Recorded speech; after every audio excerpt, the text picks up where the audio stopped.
G'day guys, and today the second part in our little series talking about the adverse effects of porn on your brain.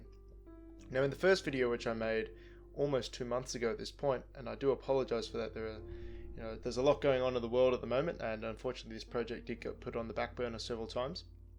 So in that previous video about 2 months ago, we first touched upon sensitization, which is brain becoming increasingly sensitive to porn and becoming easier for you to engage with porn, to be tempted by porn and that sort of thing. And now we're going to be talking about the inverse effect, which is desensitization. But do note that these two effects can occur at the same time. Now before we get into the actual neurochemistry and things like that, talking about synapses and things of that nature, I do want to touch upon a bit of background, because I think this background is quite important to understand. And what you really need to understand is that humanity, man, despite our refined society and our wishes to the contrary, man is still very animalistic. We are still deeply rooted in biology. Our behavior is still deeply rooted in biology that extends back millions of years, and this doesn't all just go away because we start walking upright and we have houses to live in and that sort of thing. And for better or for worse, our culture and technology evolves far quicker than our biology. So for example, we can look at the standards of living over the past couple hundred years. We've gone from living in dirty shanty towns to being a post-industrial nations and this sort of thing. And this obviously has a roll-on effect into how our culture works and how technology works. There wasn't even like smartphones a couple decades ago and this sort of thing. So technology evolves really quickly. Biology evolves very slowly over the course of potentially millions of years. And what this all means is that your brain is not equipped with the necessary biological structures to deal with modern day, high quality, instantaneous access pornography.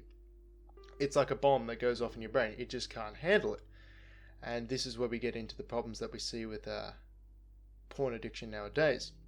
And I want to help you out with that. And I think the best way to do this is through knowledge, because knowledge is power.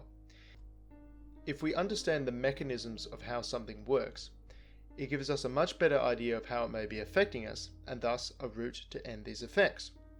I find that when I'm speaking to people about porn and how maybe, a bad behavior that they should stop, people don't seem to understand that it can have an adverse effect on your brain. And what I really believe nowadays is that nobody is told at all that porn may be bad for you. Culture doesn't tell you. Your parents will probably tell you not to watch porn, but then they don't understand the neurological and specific biological effects. And as is often the case with soft parenting, just saying no doesn't do anything, and in fact just makes something cool. It's called the cheering effect. It's the case with drugs and lots of other stuff. But the thing is, I just think that people lack a distinct amount of knowledge when it comes to porn and the effects it may have on your brain. Now, when we're talking about porn and addiction in general, it's all about patterns and the reward circuitry of your brain. And as I was listening to the Joe Rogan show, which I haven't done for a very long time, he was actually speaking with Dr. Phil, who had a very good quote, which ran on quite a bit of a long time because he was talking about lots of stuff, but I'll summarize it quickly here. And what Dr. Phil says is that nobody performs a pattern without some kind of payoff. Obviously things just don't happen for no reason. And if you can identify the payoff and then control the currency of that payoff, then you can control the behavior. Now, how this relates to porn is that obviously we understand what the payoff is. It's very very gruesome and in your face or in your lap if you aim wrong. That's enough of that. And obviously if you can control the currency of this behavior, which is dopamine, then we can control the behavior. And this is what we're really going to be getting into quite a bit today with this discussion. So essentially, desensitization is caused by too much of a good thing, namely dopamine. How quickly desensitization occurs varies from individual to individual. So I can't just say to someone, once you start watching porn 3 times a week, then you're fucked. But if you watch it 2 times a week, it's fine. It really does depend on the individual. It varies from case to case. And something else to point out is it isn't strictly a case of massive dopamine hits leading to desensitization. Many small regular hits of dopamine can have the same effect as we see in activities such as smoking, which is not a massive stimulating burst like porn or cocaine or methamphetamine. It's regular hits and they still end up desensitized, and you find yourself needing to smoke more to satisfy yourself. So I mentioned before I was talking about the currency of payoff, and this is it all comes back to dopamine essentially, because dopamine is the fuel that drives our reward circuitry, and it will be a key part in our discussion today.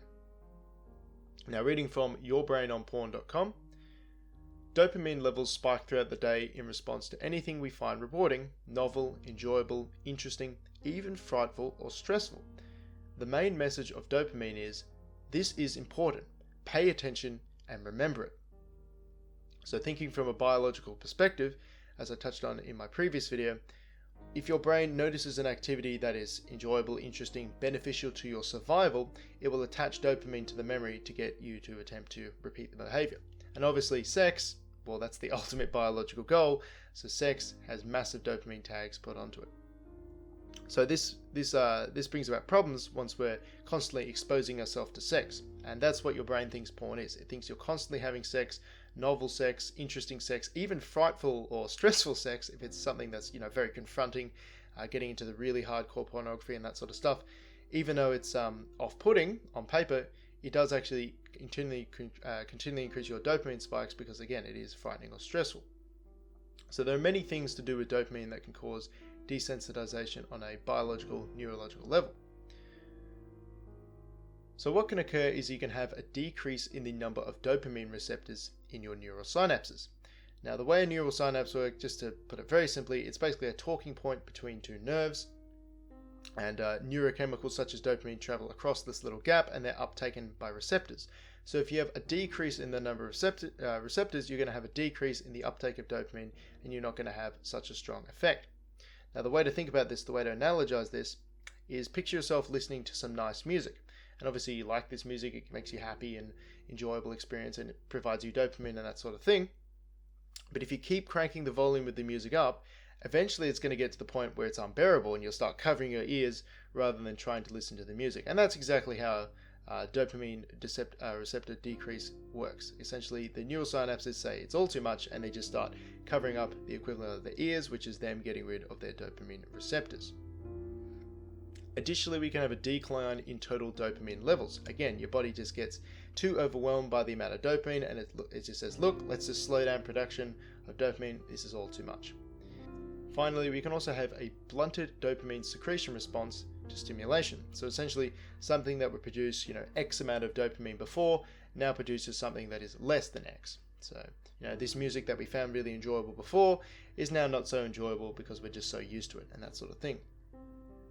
There are other bits of neurochemistry that can be evolved. You can have a decrease in the number of synapses, so essentially less talking points between your neural connections, less dopamine flow, and obviously that provides a desensitizing effect because obviously no dopamine, no enjoyment. I think that's pretty self-explanatory. You can also have a decrease in opioid receptors, which make you feel less joy.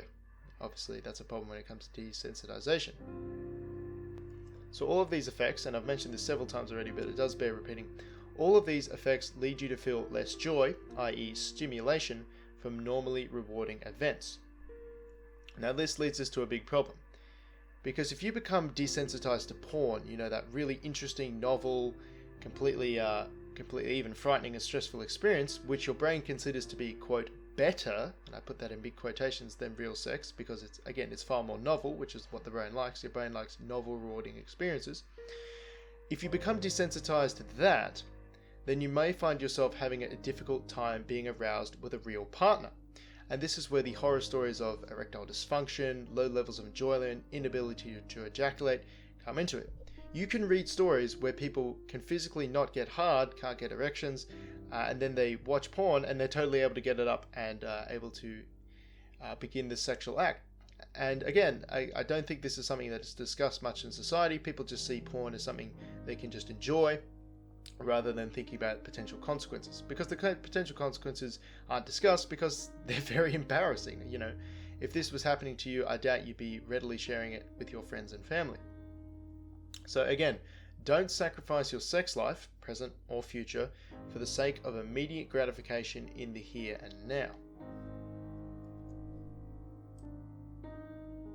Now, something else concerning porn addiction, or any kind of addiction in general, and something that really does spook me out and help me to quit porn in the first place, is this idea that porn or any other kind of addiction can lead to a numbed pleasure response. So reading from the summary of a study here, Brain Structure and Functional Connectivity Associated with Pornography Consumption, from yourbrainonporn.com in 2014, experts at Germany's Max Planck Institute found that higher hours per week and more years of porn viewing correlated with a reduction in grey matter in sections of the reward circuitry involved in motivation and decision making. Reduced grey matter in this reward-related region means fewer nerve connections, meaning less synapses. Fewer nerve synapses here translates to sluggish reward activity or a numbed pleasure response. The researchers interpret this as an indication of the effects of longer-term porn exposure. So that's essentially highlighting one of the things we talked about before. If there's less neural synapses, if there's less talking points between your brain, then your brain simply can't reward itself as well as it could. So you have this numbed pleasure response, and if you're watching all this porn, and especially if other addictions compounding onto this, we can think of copious drug addictions, smoking, food. There's lots of things to get addicted to.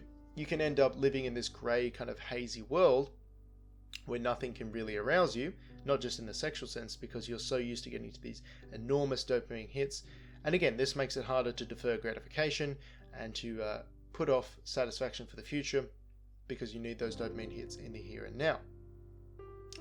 Now, to counter this doom and gloom that I've been saying, what I want to point out is that if you're looking to cure a case of dopamine desensitization, you do not have to go cold turkey on every enjoyable experience in life. And the reason of this is because sex activates a specific set of reward circuitry nerve cells. So this means you can still actually engage in rewarding behaviors like music, dancing, exercise, good food, socializing, even intimate acts like kissing and cuddling. And this won't hamper your efforts to essentially repair the damage you've done to your dopamine receptors and this sort of thing. Because again, it's activating different reward circuits in your brain. You've damaged one part of it, you haven't damaged another part, so you're free to still use that in a normal manner. So don't worry, your life doesn't have to be reduced to a grey sludge of oatmeal and water as you fix your porn addiction. You can still enjoy yourself, you don't have to live like a monk. There are certain behaviors you can undertake to help with your dopamine recovery, namely exercise and meditation. These are proven to help repair dopamine receptors, get those dopamine receptors that you've lost back, and also to increase your overall dopamine levels. And again, that's directly counteracting the effects that we've read above. I would encourage everyone to exercise regardless of how hard you're going. You don't have to train to be Mr. Olympia. Even if you're just running a few times a week, the health benefits of exercise are, it's too many to list even in one video. It's enormous. And obviously meditation, if it's having this effect, repairing your dopamine receptors and giving you a higher level of dopamine, well, of course, I can recommend that sort of thing. And also focusing yourself, focusing your mind, and obviously repeating your goals to yourself will help you form feedback loops to quit porn. So again, exercise and meditation can help with your dopamine-related recovery. I think it is really important that we look to cure addictive behaviors that can have a potential lasting neurological effect on our dopamine circuits, our reward circuitry, and this sort of thing. Because I think being able to turn away from temptation is a very vital skill in life. It's a necessary prerequisite for the deferral of gratification and a greater future reward. These skills, I believe, are something that is essentially mandatory if you want to live a good and successful and glorious life. Because if you just live in the moment and you're reaping all the benefits you can in the here and now, you could be missing out a lot in the future. If you hold on to the present, you might miss what's coming, so to speak. I think a lot of what we do in life is a question of, do we enjoy ourselves now or do we enjoy ourselves later? I could lay around in bed not doing anything all day and I would really enjoy myself because that would be really relaxing, but I can't hold down a job because of that, and I can't progress my career, build up my savings and this sort of thing. And I don't think you help in cultivating this skill, resisting temptation, deferring gratification, by watching porn. I think by watching porn, you are continually destroying your ability to do this, as we've discussed before with your effects on your dopamine receptors. Now, this is a massive problem because you can't run away from your dopamine receptors, you can't run away from your neurology, you can't run away from your biology. It's always going to be there. So we want to make sure it's good and healthy and working for us rather than working against us. It's really like any other aspect of your health. If we think just about our physical bodies, do we want to be stuck with a physical body that is unhealthy, obese, underweight, overweight? No, we don't, because this is going to hamper our ability to live a good life, because we'll get heart disease, we'll get anorexia, we'll get bulimia. Why should we treat our minds and our, willpower any differently? We want to have a good sense of willpower, a good, strong willpower. We want to be able to defer gratification for future reward, because again, the rewards we can reap in the present probably not very much compared to what we can reap in the future if we just stave them off for the time being. I do truly believe that quitting porn is essentially a rite of passage for the modern man. We are risking a lot if we do not ask ourselves this important question: is porn dangerous to our brain? And I think, as I pointed out in this video, it certainly is. And if we free ourselves from this puppet string of impulse, we can save ourselves a lot. We can save ourselves embarrassment and humiliation when we avoid erectile dysfunction, and we can save our sense of love, because without that sexual connection, that bonding, that pair bonding that occurs during sex, the relationship is simply just not the same. So I do truly believe that porn kills love, and I don't think any of you should have to suffer through that, because it's horrible. So yes, here's some of the knowledge that you need to help yourself quit porn. Again, knowledge is power. If you have anything to add to the conversation, please drop it down in the comment section below. I will make sure to read it, because I believe this is often undiscussed but still a very important topic, especially for young guys in modern society. So good luck, and thanks all for sticking around, and have a good one.